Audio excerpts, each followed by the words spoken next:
Dear student, government polytechnic college Jhabua आज unit 4 का lecture 3 मैं स्टार्ट कर रहा हूँ। एक्चुअल में यूनिट 5 के 5 लेक्चर हुए थे और इसके ये थर्ड लेक्चर है यूनिट 4 का।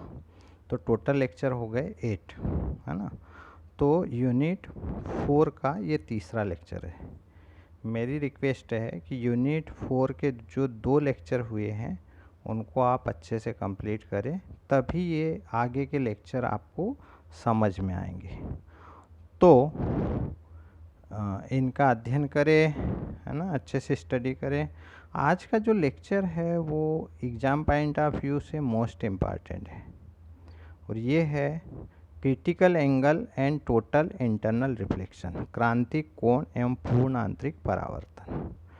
तो इसमें क्वेश्चन क्या आ सकता है? क्रांतिक कोण क्या है, क्रांतिक कोण और अपवर्तनांक में क्या संबंध है, पूर्ण आंतरिक परावर्तन क्या है और पूर्ण आंतरिक परावर्तन की शर्तें क्या है।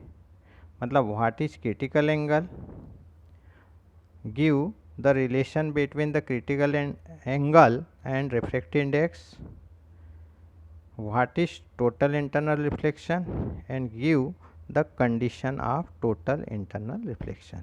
मतलब क्रांतिक कोण क्या है, क्रांतिक कोण और अपवर्तनांक में संबंध क्या है, पूर्ण आंतरिक परावर्तन क्या होता है और पूर्ण आंतरिक परावर्तन की शर्तें क्या है। इस लेक्चर के अंत में पूर्ण आंतरिक परावर्तन से संबंधित कुछ एग्जाम्पल या कुछ उदाहरण भी आपको मैं दूंगा। तो सबसे पहले क्रांतिक कोण की बात करें।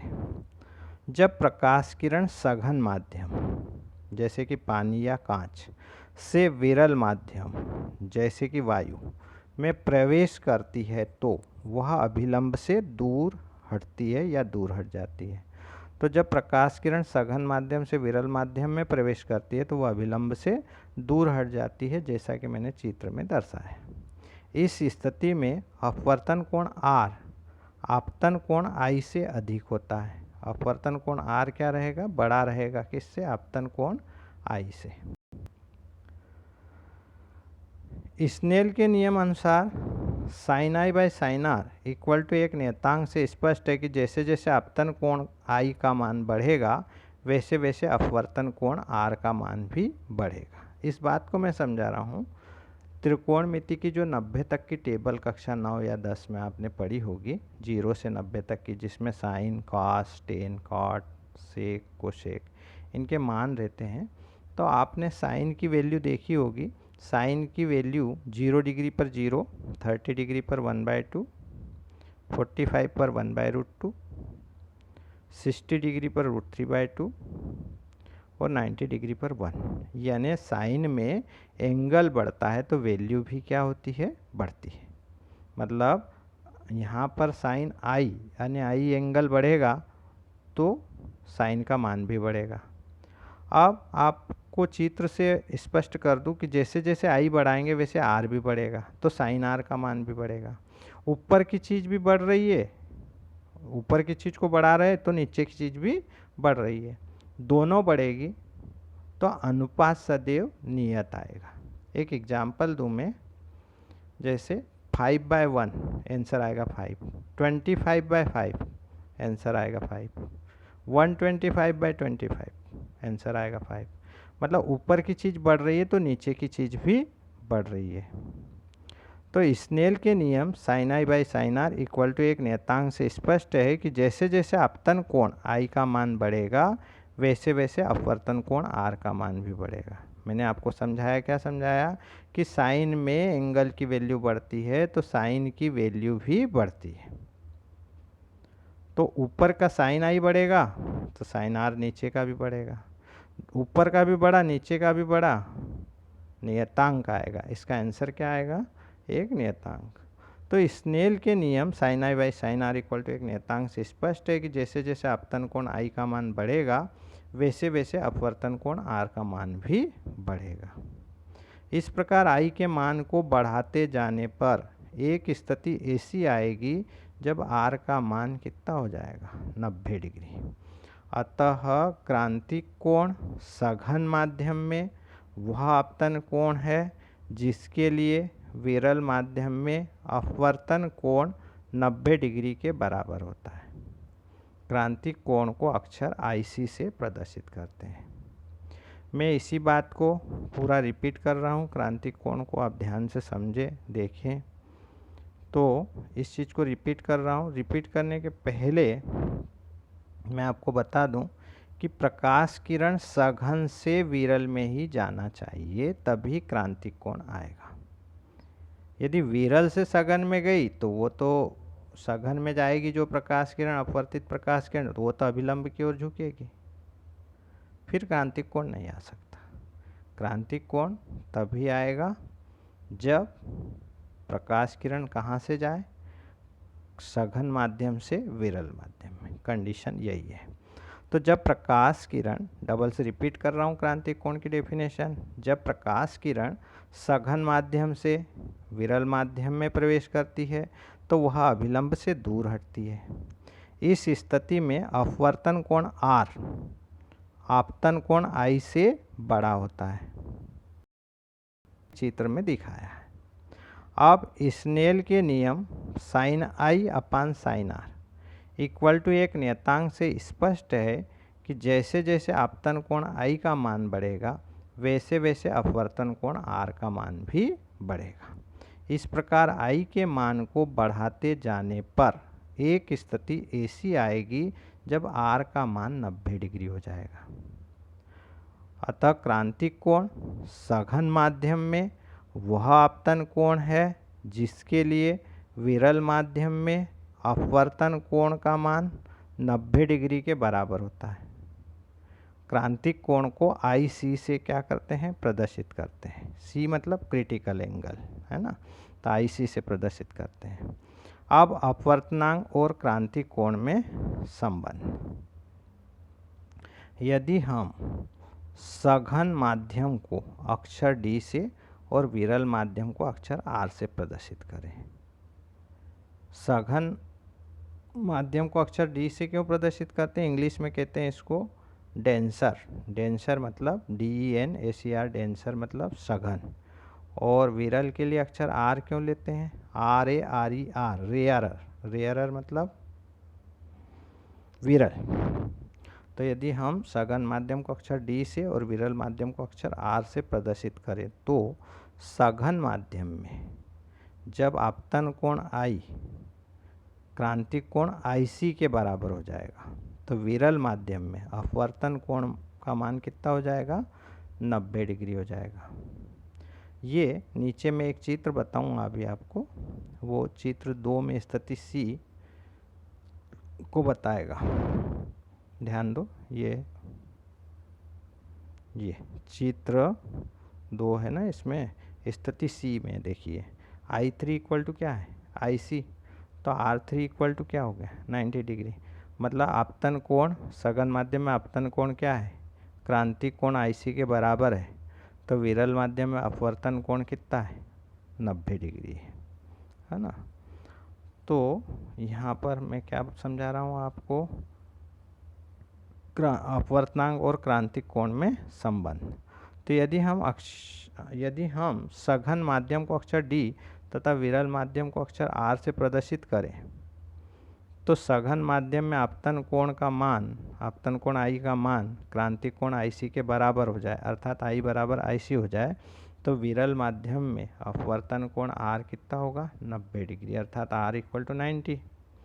तब इस नियम से सघन माध्यम के सापेक्ष विरल माध्यम का अपवर्तनांक d/μr equal to sine IC upon क्या, साइन 90। स्नेल का नियम क्या होता है, 1μ equal to sine I by sine R। तो यहाँ पर पहला माध्यम कौन है, सघन माध्यम है, तो उसको लिखेंगे D, और दूसरा माध्यम जिसमें प्रकाश किरण आ रही है वो कौन सा है, विरल माध्यम, तो d/μr इक्वल टू I किसके इक्वल हो गया, IC के, तो साइन IC कर देंगे, और R किसके इक्वल हो गया, 90 के, तो साइन 90 रख देंगे। अब साइन 90 डिग्री की वैल्यू कितनी होती है, 1। तो D mu R equal to sine I C upon 1, यानी D mu R equal to हो जाएगा साइन आई सी। लेकिन उत्क्रमणिता का सिद्धांत जो पिछले लेक्चर में मैंने समझाया था, पढ़ाया था, उत्क्रमणिता के सिद्धांत से डी म्यू आर को क्या लिख सकते हैं, 1 अपान आर म्यू डी। तो डी म्यू आर को लिखो 1 upon R mu D equal to क्या हो गया, साइन आई सी। अब 1 अपान आर म्यू डी को यदि उल्टा लिखें तो वह आर म्यू डी हो जाएगा। आर म्यू डी हो जाएगा तो इधर साइन आई सी क्या हो जाएगा, 1 अपान साइन आई सी।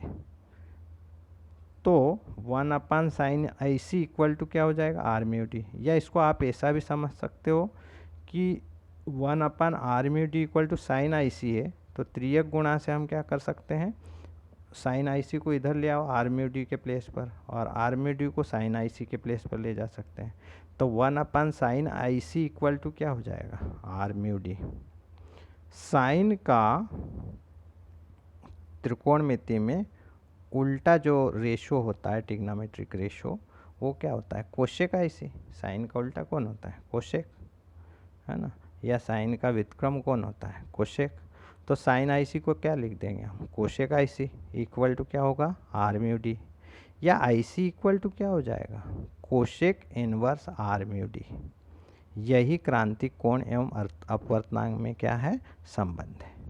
यहाँ से एक चीज़ स्पष्ट है कि आर म्यू डी कम होगा, है ना, तो आई सी अधिक होगा, है ना। आर म्यू डी की वैल्यू क्या है, कम है, तो आई सी क्या होगी, अधिक होगी। कैसे समझे इसको, आर म्यू डी पानी के लिए कितना होता है, पानी वायु के सापेक्ष पानी का अपवर्तनांक कितना है, 4/3 बताया था आपको मैंने।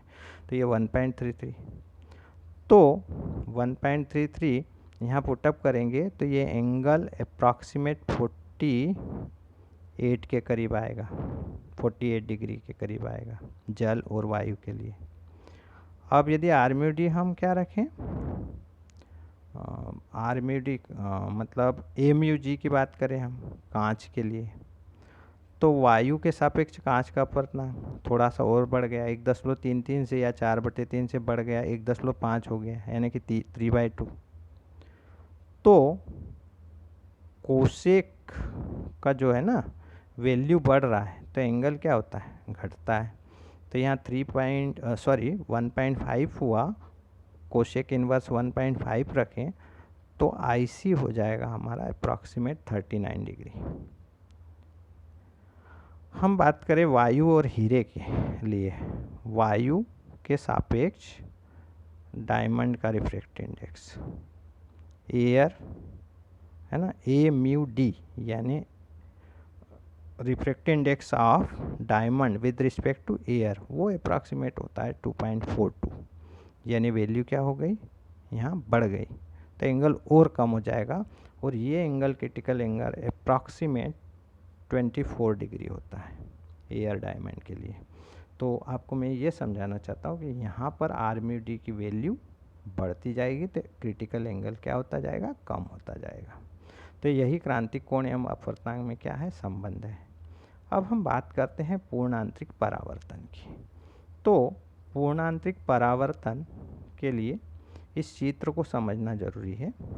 यहाँ पर ये डॉट बना हुआ ना बड़ा, वो सोर्स है, मतलब लाइट का सोर्स है या प्रकाश स्रोत है। और प्रकाश किरण सघन माध्यम से कहाँ जा रही है, विरल माध्यम की ओर। तो पहली प्रकाश किरण की हम बात करें जिसमें जो आपतन कोण बन रहा है वो I1, तो उसके लिए अपवर्तन कोण क्या है, R1। मैं आपको ये भी बता दूं कि प्रकाश किरण सघन माध्यम यानी पानी से कहाँ जा रही है, विरल माध्यम में।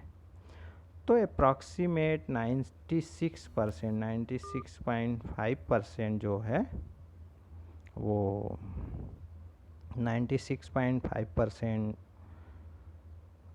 तो पारगमित हो जाता है। मतलब कहाँ से जाती है, सघन माध्यम से प्रकाश किरण विरल माध्यम में जा रही है, तो 96% तो विरल माध्यम में पहुँच जाती है, अप्रॉक्सीमेट 96.5। लेकिन 3 to 4% प्रकाश का क्या हो जाता है, परावर्तन हो जाता है। उसको मैंने डॉटेड उससे दर्शाया है कि 3 से 4% जो है ना वो वापस उसी माध्यम में क्या हो जाता है, रिफ्लेक्ट हो जाता है, सघन माध्यम में ही। लेकिन 96% तो पारगमित हो गया, पारगमित हो गया मतलब अपवर्तित हो गया। तो प्रकाश किरण पहली वाली के लिए I1 कम है तो R1 भी कम। फिर यहाँ पर I2 बनना चाहिए था मेरे से, I2 एंगल, I2 के लिए R2, तो I2 बढ़ा तो R2 बढ़ा।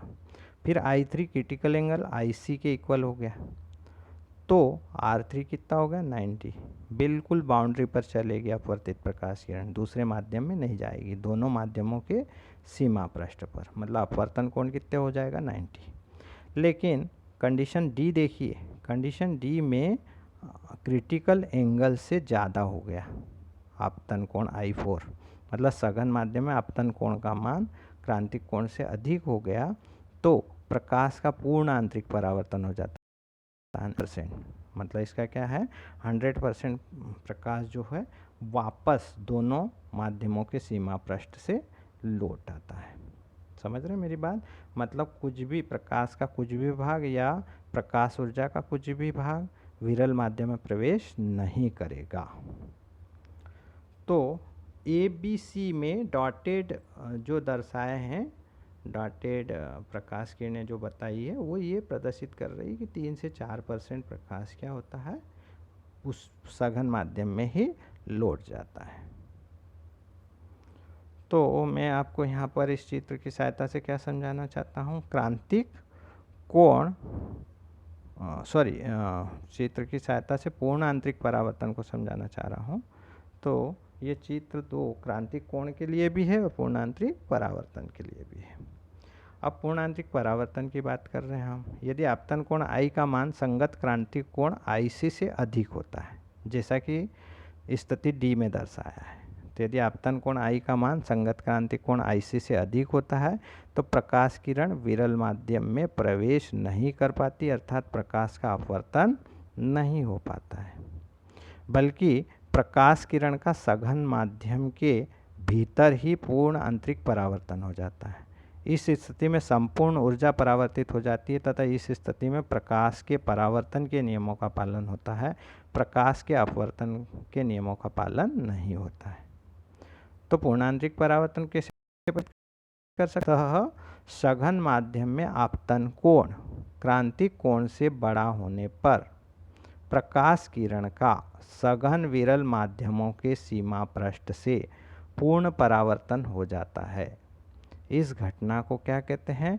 पूर्णांतरिक परावर्तन कहते हैं। ऐसा भी हम बोल सकते हैं पूर्णांतरिक परावर्तन की परिभाषा में कि क्या कहेंगे हम, सघन माध्यम में आपतन कोण क्रांतिक कोण से बड़ा होने पर प्रकाश किरण का सघन विरल माध्यमों के सीमा पृष्ठ से पूर्ण परावर्तन हो जाता है तथा प्रकाश किरण विरल माध्यम में ही लौट आती है। प्रकाश किरण सघन माध्यम में ही लौट आती है। इस घटना को क्या कहते हैं? पूर्ण आंतरिक परावर्तन। मैं डबल से रिपीट कर देता हूँ।